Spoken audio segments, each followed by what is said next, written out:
2025년 한국건설업 시작은 정말 화려했습니다. 주가가 무려 65%나 올랐으니까요. 그런데 지금은 뭐랄까 거대한 기로에 서 있습니다. 위기일 수도 아니면 새로운 기회일 수도 있죠.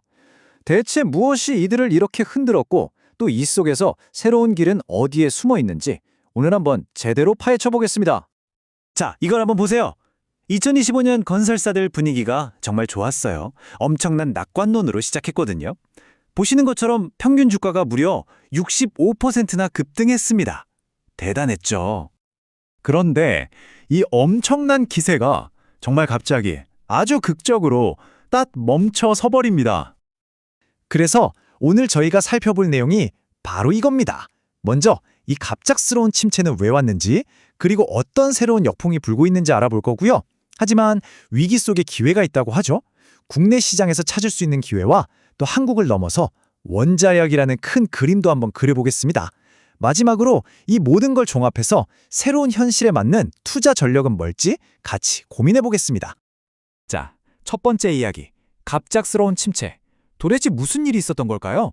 그렇게 밝았던 전망이 어떻게 하루아침에 이렇게 확 뒤집힐 수 있었을까요? 그러니까 2025년 상반기까지만 해도 정말 좋았어요. 실적도 좋았고 특히 원전 모멘텀을 타면서 주가가 65%나 급등했으니까요. 그런데 3분기에 포스코 ENC 현장에서 큰 사고가 터지면서 시장에 엄청난 충격을 줍니다. 이 사고 하나로 분위기가 하룻밤 사이에 완전히 얼어붙었고, 이제 정부 규제가 엄청나게 강해지겠구나 하는 공포가 시장을 덮치면서 주가가 고점 대비 10%나 빠져버린 거죠. 그리고 이 사고는요, 단순히 주가 하락으로 끝나지 않았습니다. 업계 전체의 판도를 바꿔버리는 아주 강력한 두 가지 역풍을 몰고 왔거든요. 그 첫 번째 역풍이 바로 노동안전 종합대책입니다. 정부가 아주 강력한, 특히 돈과 직결되는 처벌 조항들을 담아서 새로운 안전 규제를 발표한 겁니다. 이게 얼마나 강력하냐면요. 한번 보세요. 이제 1년에 사망자가 3명 이상 나오면 영업이익의 최대 5%까지 과징금을 내야 합니다. 최소 30억 원이고요. 예전에는 동시에 2명 이상 사망해야 영업정지였는데 이젠 연간 다수로 기준이 확대됐어요. 그리고 제일 무서운 건 이겁니다.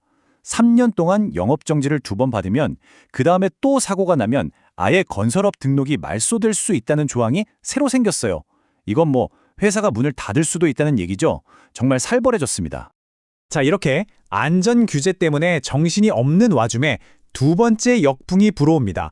업계가 오랫동안 기다려왔던 정부의 주택 공급 대책이 발표됐는데 이게 기대와는 전혀 다른 아주 실망스러운 내용이었던 거죠.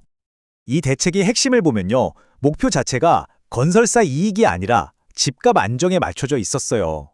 그래서 LH 같은 공공기관이 주도해서 공급을 늘리겠다는 거였죠. 문제는 민간 건설사들이 기대했던 재개발 용적률 상향 같은 그런 핵심 인센티브가 썩 빠져 있었다는 겁니다. 오히려 부동산 투자자들을 겨냥한 새로운 대출 규제만 더 강화됐어요. 정부의 방향을 가장 확실하게 보여주는 게 바로 이 숫자입니다. LTV 0%. 이게 뭐냐면 이제 주택을 사거나 임대하는 사업자들은 대출을 아예 한 푼도 받을 수 없게 되는 겁니다. 사실상 시장의 큰손, 그러니까 주요 수요처의 돈줄을 그냥 꽝 막아버린 거죠. 자, 여기까지 들으면 정말 암울하죠. 규제는 강해졌고 주택시장 기대감도 꺾였고, 그런데 이 보고서의 핵심은 여기서부터입니다. 이런 암울한 환경 속에서도 분명히 새로운 기회가 숨어 있다는 거죠. 그럼 이제부터 그 기회의 지도를 한번 펼쳐보겠습니다. 첫 번째 기회, 바로 민참 사업이라고 불리는 민간 참여 사업입니다. 이게 뭐냐면 아주 쉽게 말해서 LH 같은 공공기관이 땅을 대주는 거예요. 그럼 민간 건설사는 거기다가 자기네 유명 브랜드, 예를 들어 자이나 레미안 같은 브랜드를 걸고 아파트를 짓고 분양하는 거죠. 여기서 가장 중요한 건 만약에 분양이 잘 안 돼도 그 리스크를 정부가 상당 부분 떠안아 준다는 겁니다. 건설사 입장에선 정말 매력적인 사업이죠. 그런데 이 시장 규모가 상상을 추월합니다. 2025년 한 해에만 발주된 물량이 무려 8조 원이에요. 역대 최대 규모입니다. 이건 그냥 새로운 시장이 하나 열렸다고 봐도 무방할 정도죠. 그럼 이 8조 원짜리 시장의 수혜는 누가 볼까요? 주로 브랜드 인지도가 높은 중견 건설사들입니다. 실제로 동부건설이나 금호건설 같은 곳들은 이 민참 사업 덕분에 수주 잔고가 엄청나게 늘어나고 있어요. 기술력도 있고 재무적으로도 탄탄한 회사들에게는 정말 새로운 먹거리가 생긴 셈이죠. 자, 두 번째 기회는 프로젝트 리츠입니다. 예전에는 PFB라고 해서 빚을 많이 내서 단기간에 개발하고 빠지는 좀 불안정한 방식이 많았잖아요. 정부가 이제 이걸 바꾸려는 겁니다. 프로젝트 리츠라는 좀 더 안정적인 구조를 통해서 개발뿐만 아니라 완공 후에 장기적으로 운영까지 할 수 있는 새로운 판을 짜고 있는 거죠. 이런 방식은 아무래도 자금력이 빵빵한 대기업들에게 유리하겠죠. 예를 들어 현대건설이나 HDC, 현대산업개발 같은 곳들 말입니다. 이런 회사들은 단순히 건물을 짓는 걸 넘어서 프로젝트에 직접 투자도 하고 또 완공 후에는 자회사 AMC, 즉 자산관리회사를 통해서 직접 운영까지 할 수 있는 역량이 있거든요. 새로운 사업 기회가 열리는 겁니다.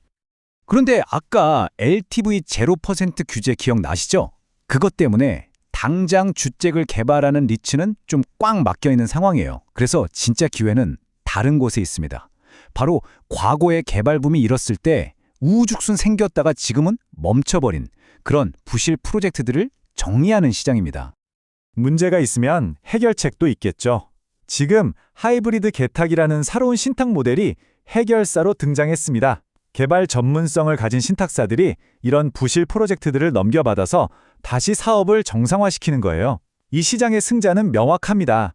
바로 한국토지신탁 같은 개발 전문 신탁사들이죠. 실제로 이런 회사들 신규 수주가 엄청나게 늘고 있습니다. 자, 지금까지 국내 시장에서 찾을 수 있는 틈새 기회들을 살펴봤는데요. 물론 이런 영리한 플레이도 중요하지만 이 보고서가 정말 강조하는 진짜 배기, 그러니까 장기적이고 지속 가능한 성장 엔진은 바로 해외에 있다고 말합니다. 우리가 보통 건설업 해외 수출하고 하면 중동 플랜트 같은 걸 떠올리잖아요? 그런데 보고서는 거긴 아니라고 말합니다. 프로젝트 지연도 작고 변수도 너무 많다는 거죠.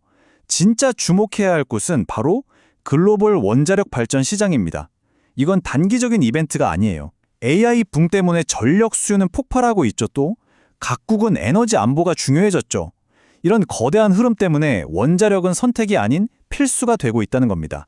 이건 거스를 수 없는 대세라는 거죠. 그리고 바로 이 원자력 시장에서 대한민국이 엄청난 경쟁력을 가지고 있습니다. 일단 가성비가 뛰어나고요. 또 약속한 기간과 예산안에 딱 맞춰서 공사를 끝내주는 걸로 정평이 나 있죠. 공급망도 아주 안정적이고요. 이 분야의 대표 주자가 바로 현대건설입니다. 지금 불가리아나 미국 같은 곳에서 대형 원전부터 SMR, 소형 모듈 원전까지 엄청난 프로젝트들을 추진하고 있죠. 자, 그럼 이 모든 걸 종합해서 우리는 어떻게 투자해야 할까요? 이 보고서는 건설업종 전체에 대한 투자 의견을 중립으로 내렸습니다. 이게 아주 중요한 포인트인데요. 건설주 아무거나 사면 다 오른다. 이런 시대는 끝났다는 겁니다. 이제는 옥석을 가려야 하는, 즉 진짜 승자가 될 기업을 아주 신중하게 골라내야만 하는 시장이 왔다는 뜻이죠. 그래서 보고서가 제시하는 최선호주, 즉 탑픽은 명확합니다. 첫째, 글로벌 원자력 경쟁의 최강자 현대건설. 둘째, 수익성 높은 국내 개발 사업을 많이 가진 HDC 현대산업개발. 그리고 셋째, PF 재구조화 시장의 수혜를 독차지할 한국토지신탁입니다. 여기에 추가로 아까 말씀드린 민참사업 시장을 이끌고 있는 동부건설이나 금호건설 같은 중견사들도 계속 지켜봐야 할 관심 종목으로 꼽았습니다. 결국 시장의 판은 완전히 바뀌었습니다. 규제라는 폭풍이 몰아치는 동시에 그 안에는 민참사업이나 원자력 같은 새로운 기회의 통로가 열리고 있죠. 이제 질문은 건설업이 앞으로 성장할까가 아닙니다. 진짜 질문은 바로 이것입니다. 이 복잡한 시장에서 과연 누가 미래를 건설할 것인가? 여러분의 생각은 어떠신가요?